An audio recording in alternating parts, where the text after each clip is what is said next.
Sin embargo, al día siguiente fue Tux quien la evitó. Aisling lo vio después del desayuno conversando con la chica nueva, pero no dijo nada. Después de todo, no podía reprochárselo. ¿Qué os pasa a Tux y a ti?, le preguntó Sheila mientras trabajaban en el huerto. ¿Os habéis peleado otra vez?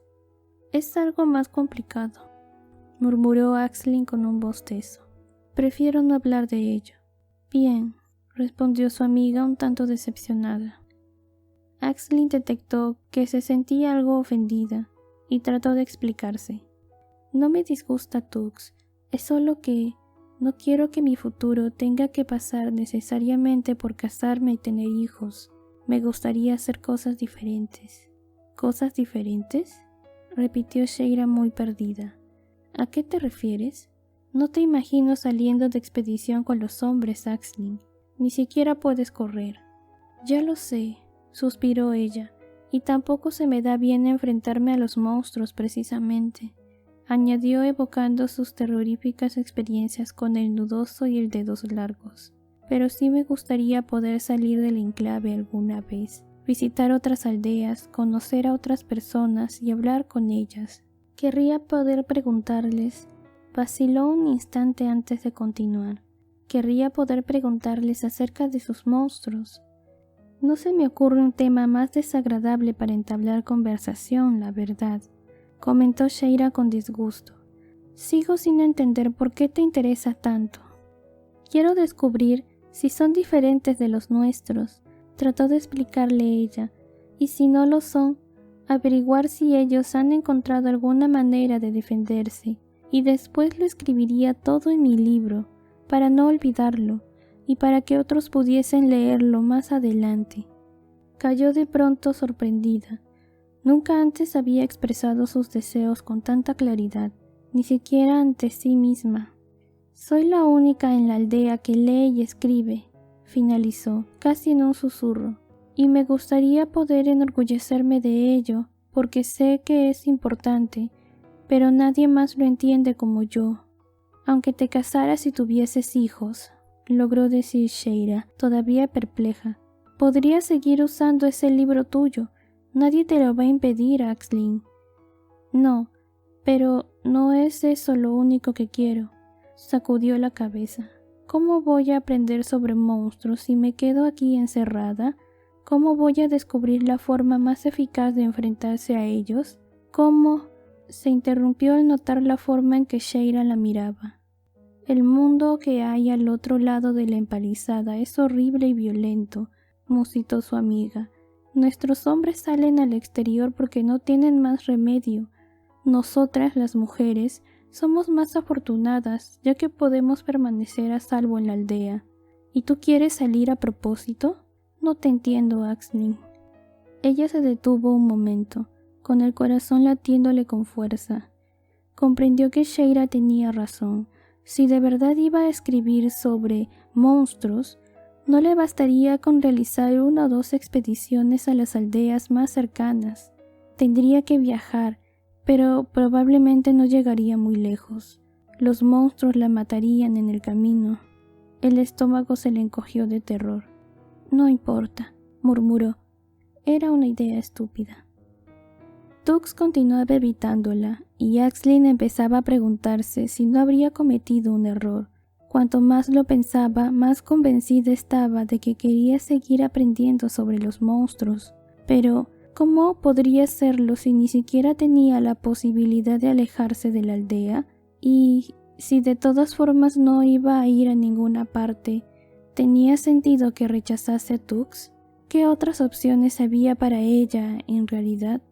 Ahora tenía un libro repleto de páginas en blanco que deseaba completar con nuevos conocimientos, pero ¿dónde iba a encontrar la información que buscaba?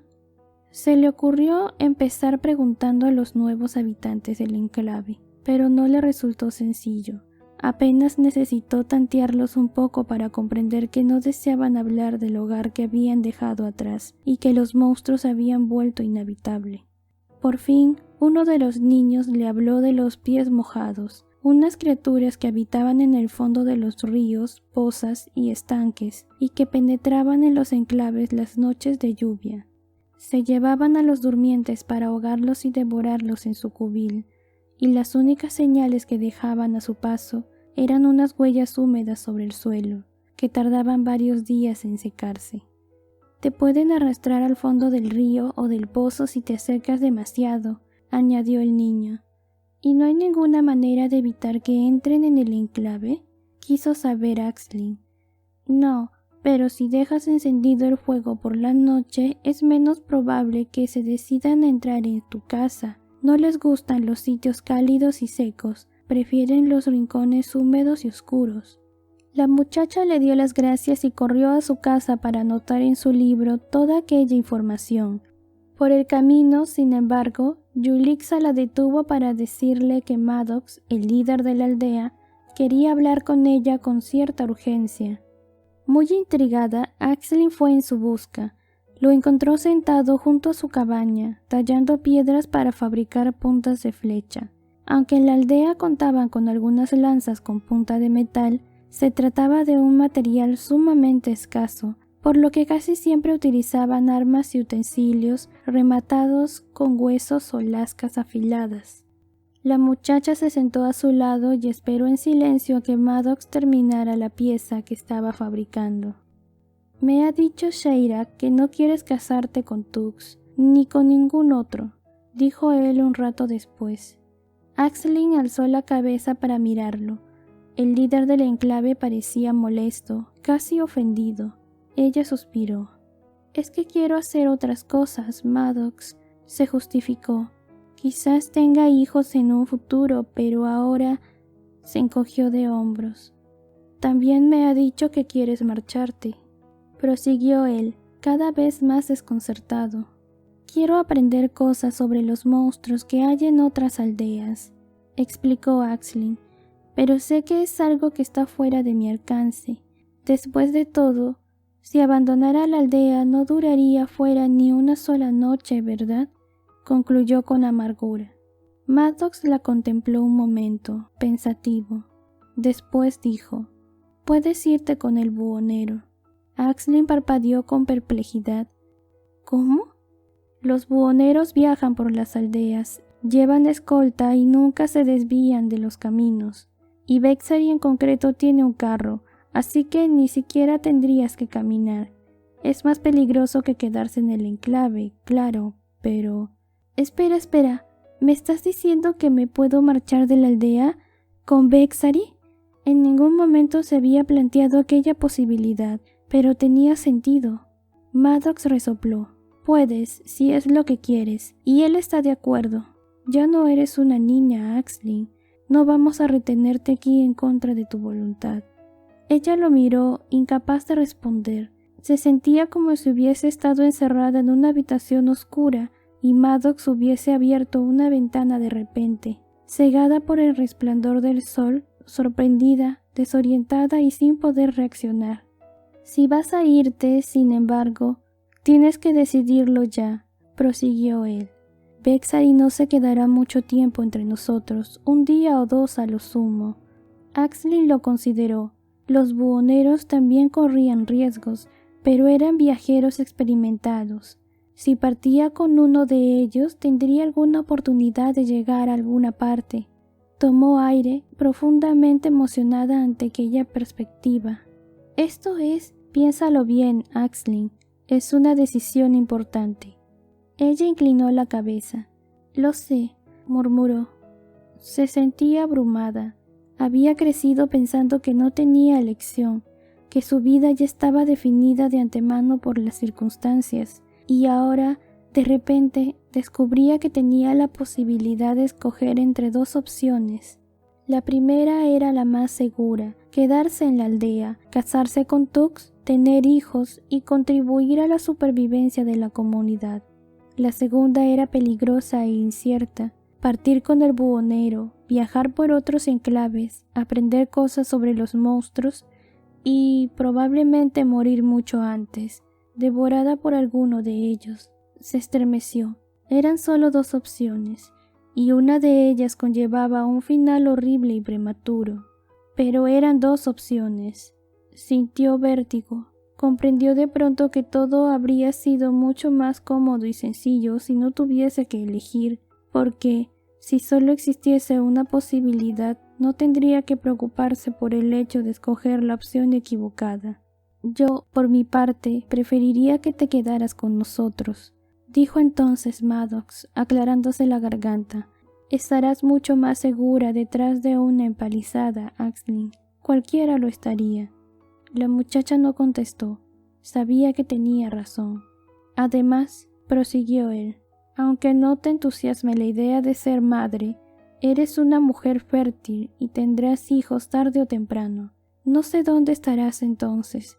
Quizá no hayas vuelto a la aldea todavía. Aisling sacudió la cabeza un poco decepcionada.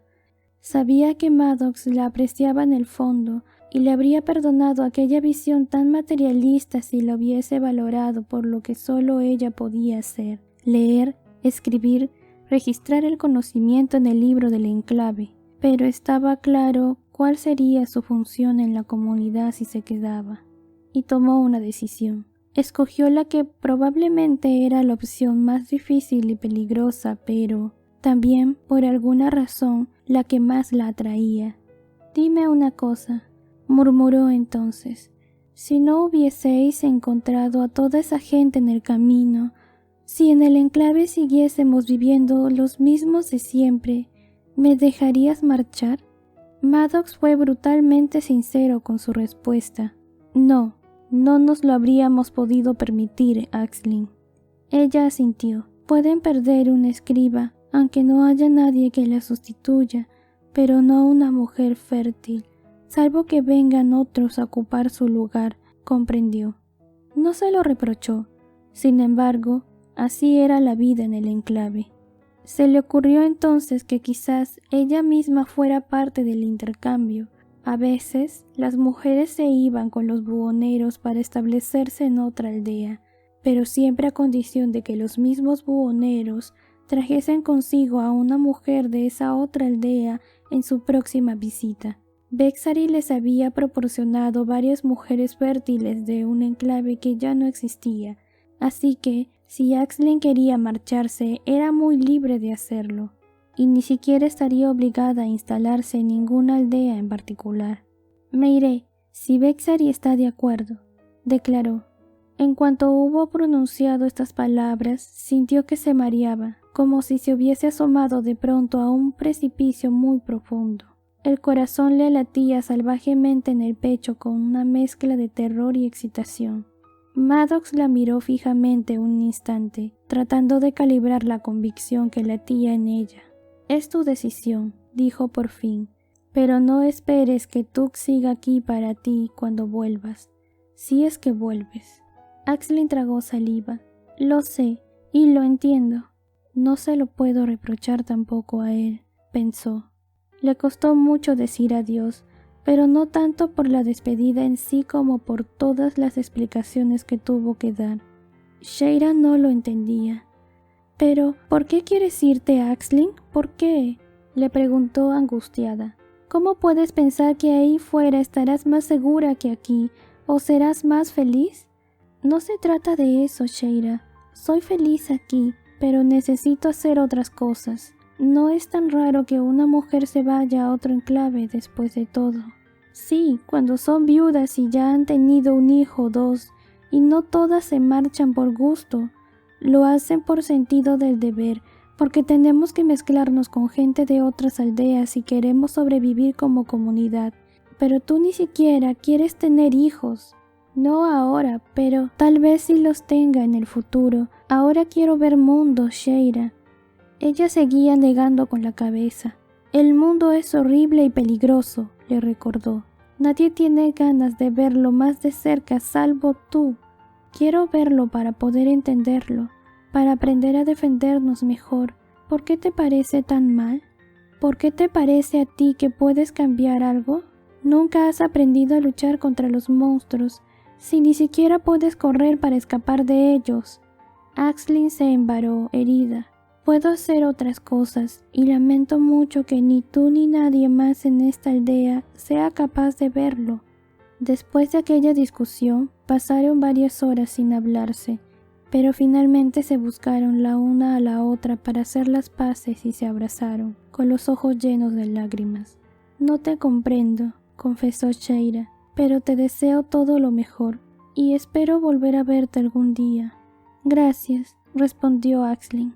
Yo también lo espero. Otras personas plantearon unas objeciones similares, aunque nadie las manifestó con tanta claridad como Sheila. Por alguna razón, cada vez que Aisling repetía sus argumentos e insistía en los motivos por los que tenía que abandonar la aldea, sus dudas se disipaban un poco más. Así, cuanto más la presionaban para que se quedase, mayor era su deseo de partir, a pesar de las amenazas que la guardaban al otro lado de la empalizada y de todo cuanto dejaría atrás, quizá para siempre. Los demás seguían sin entender por qué quería marcharse. No les parecía bien, pero respetarían su decisión y le echarían de menos. Tux evitó despedirse de ella prácticamente hasta el último momento. Cuando Aisling ya había recogido todas sus cosas y se dirigía, renqueante, hacia el carro donde le esperaban Bexar y sus escoltas, él le salió al paso. «Aisling, espera». Ella se volvió y sonrió al verlo, pero él estaba muy serio. «No comprendo por qué te vas», le dijo. «Me había parecido que querías que estuviésemos juntos. Lamento haberme equivocado». «No es por ti, Tux», trató de explicarle ella. «Es solo que... No sigas, ya da igual». El chico suspiró. «Prefieres salir a los caminos y arriesgarte a ser devorada por los monstruos antes de casarte conmigo. Me ha quedado muy claro». Aisling lo conocía lo bastante bien como para saber que estaba tratando de bromear sobre aquella cuestión, pero su sonrisa era más amarga que simpática, y ella tampoco podía negar el hecho de que había una verdad muy dolorosa detrás de aquella afirmación. En efecto, Aisling podía escoger y había elegido a los monstruos. No había nada que pudiese replicar ante eso, de modo que se limitó a abrazarlo con fuerza. «Te deseo todo lo mejor, Tux», murmuró. «Que los monstruos no te sorprendan en la oscuridad». Él correspondió a su abrazo, pero se separó de ella enseguida. «Sí, bueno, lo mismo digo. Ya sabes que puedes volver cuando quieras, y si te instalas en otra aldea, manda un mensaje con los buhoneros para decir que estás bien». Aisling comprendió que él suponía que, si sobrevivía a sus primeros días en el camino, no tardaría en querer regresar a casa o quedarse a salvo en cualquier otro lugar seguro. Probablemente pensaba que aquello no era más que un capricho, y que cambiaría de opinión en cuanto viera a los monstruos de verdad. Otras personas en el enclave lo habían insinuado también, pero Aisling pensaba que Tux la conocía un poco mejor, o quizá tan solo deseaba creer que ella estaría segura en cualquier otro sitio, aunque no fuese a pasar el resto de sus días a su lado. Tal vez prefería imaginarla tras una empalizada y no arriesgando su vida en los caminos. En ese caso, Aisling no iba a llevarle la contraria. Si Tux se iba a sentir mejor creyéndola a salvo en otra aldea, que así fuera. De modo que no discutió. «Por supuesto», respondió con una sonrisa. «Hasta siempre, Tux». «Hasta siempre, Aisling». Él no la acompañó hasta el carro, pero un rato más tarde, cuando los centinelas abrieron el portón para dejarlo salir, Aisling lo vio entre la gente que se había congregado para decirle adiós. La muchacha los contempló sobrecogida. Se había despedido ya de todos ellos. Sheila lloraba sin disimulo, y los niños la contemplaban pálidos y horrorizados. Aisling lo comprendía. Para ellos, al otro lado de la empalizada solo había muerte y terror, y ella iba a abandonar la seguridad de la aldea por voluntad propia. Entonces Nixie inspiró hondo y avanzó unos pasos. «¡Adiós, Aisling!», exclamó agitando la mano con fuerza. «¡Duro con esos monstruos!». Los niños la miraron sorprendidos, sonrieron ante su entusiasmo y corearon: «¡Adiós, adiós, Aisling!». Los dos más pequeños, sin embargo, seguían llorando. La joven les sonrió y se despidió de ellos desde lo alto del carro. Siguió saludándolos con la mano hasta que las puertas se cerraron de nuevo tras ella.